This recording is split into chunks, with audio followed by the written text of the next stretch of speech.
Here today with Gloria Kelly, the Executive Director of CASA Kane County, and I wanted to share with you, as part of my monthly series, a little bit about what this wonderful program does. And I just really heard some more information a couple weeks ago when you came and presented to our office, and there was so much more than I thought. So I think we can all, you'd be surprised how much you can pitch in and help, even if you don't have a lot of time.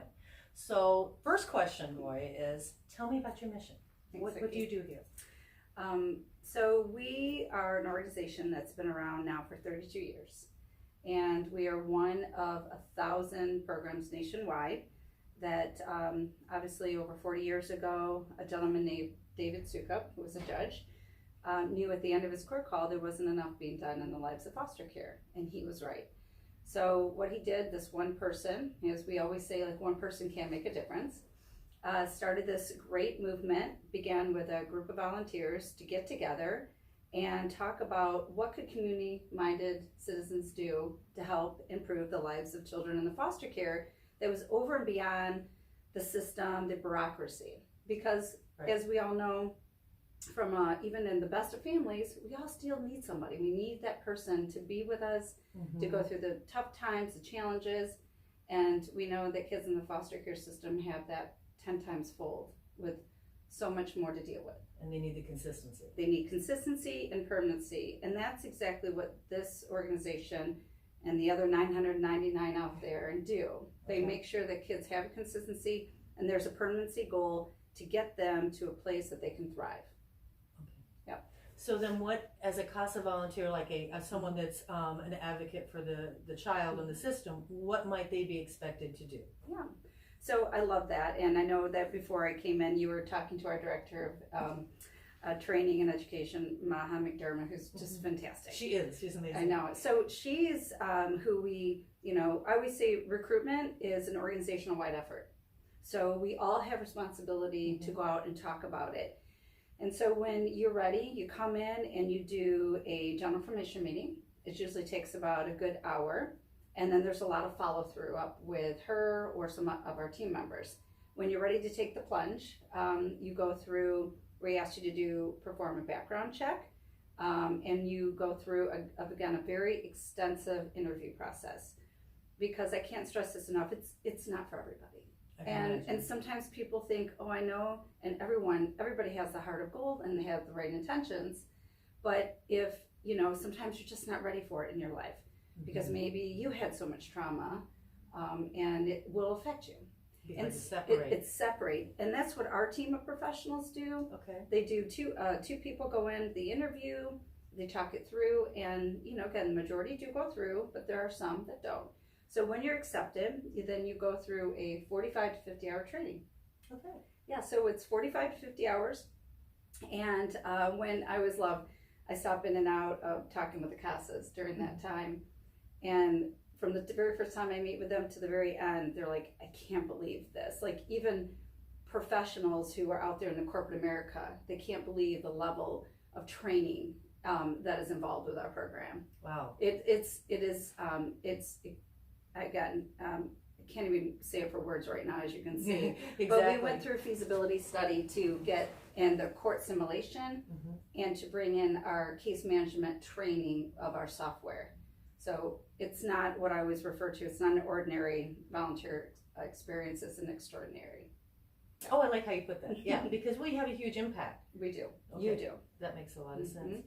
So you were also talking, so these volunteers then are assigned a child to be a part of their life, to talk with them? So they are assigned, so typically one CASA volunteer to one case that is overseen by an advocate supervisor. Okay. And sometimes that case could have 1, 2, 3, or 4 children. Okay. So that CASA volunteer would have all. Now, we have had cases that have had multiple children when we've had to have 2 or 3 CASAs on that case. Okay.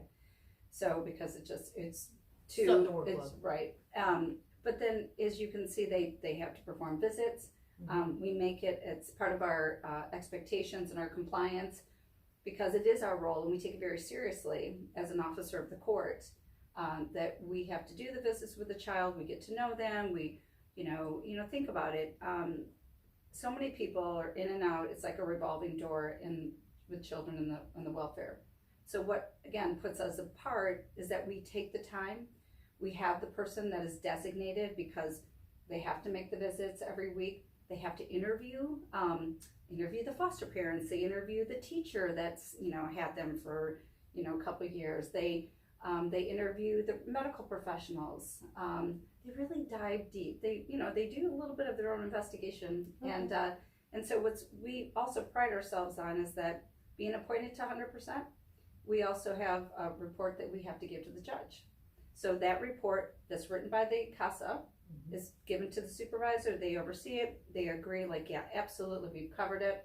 Because you think about all the cases that are coming to him or her, and they have to make life-changing decisions for them.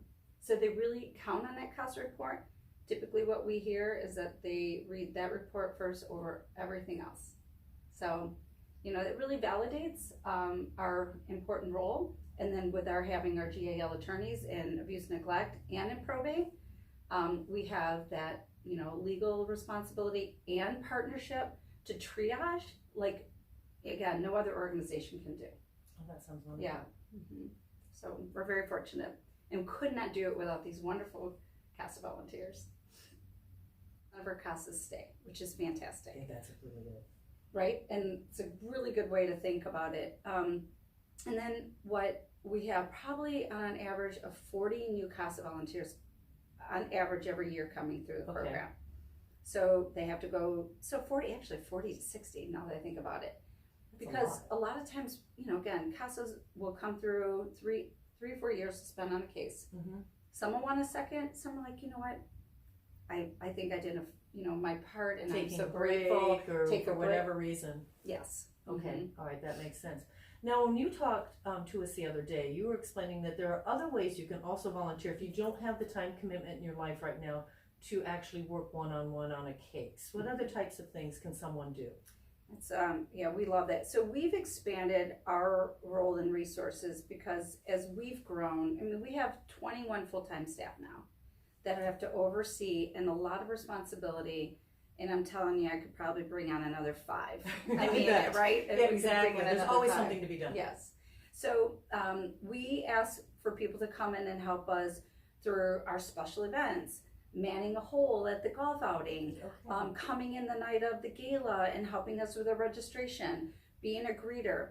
We also ask for people to come in and help us through our community connections groups, helping us spread awareness in the community, giving out material. It's easy, it's kind of fun, and a lot of people love doing that. Right. Yeah, so there's different variety, and then we also have what we call our Chairman's Advisory Panel, and that's a group of professional men and women. And right now we have about 35 people that want to do something, but it's not, again, depending upon your lifestyle, you can do a little, you can do a lot. Right, exactly. So we have some people on CAP, I refer to it, that join our gala and golf committees. Right. That's another avenue. So if you're one of those people that love to raise money, then come on out, And isn't that coming up soon, your gala? It is. So on March 7th, we have our largest fundraising event of the year, which is about 20 to 25% of our total income for the year. Oh, that's which a lot. is huge. And we have right now about 900 people signed up. We have a little bit of room, but not much. So hurry. Yeah. That's so exciting. And then just so people understand how large your scope is, how far is the area that you service? People tend to just think, when we think in this area, Tri-Cities, we get very closed off and not realize how far you reach. Yeah. So we touch anywhere from Aurora and to Batavia to all the way to Elgin, Carpentersville. Okay. Yes. So, and you think the population here in Kane County is over 500,000. Okay. And then how many active cases? Is that something you can talk about that you service? Yeah, no, we have on an average throughout the year over 200 and some active cases that come in. We served nearly 500 children last year in abuse, neglect, and in private guardianship cases. Okay. And so what most people don't realize with our organizations that we have, as reactive as we are, because when it comes into shelter care, we have to be prepared. We have to also set ourselves up to be more proactive. So we have to train. So over and beyond the training that goes along you being CASA, it is mandatory that you have 12 to 20 continuing education credits due every year. just like any professional. Any professional. It is truly amazing. And one of my favorite stories, and I say this, is that when, when we have kids that obviously have a lot of trust issues, and it's hard for them to let their guard down. And, one of our mandated is that you have to go on visits. But one particular girl, 5 months in, and, she looked at the CASA and said, when are you going to go away like everybody else does? Oh, and break your heart. And it was really one of those moments where choke back the tears, but she's like, I'm not going away. She goes, well, how much are they paying you? She goes, I don't get paid anything. I do this because I care. And of course, she broke down, floodgates started coming out, and okay, mine are starting too. So no, this is where it would be hard for me to detach. This would be very difficult.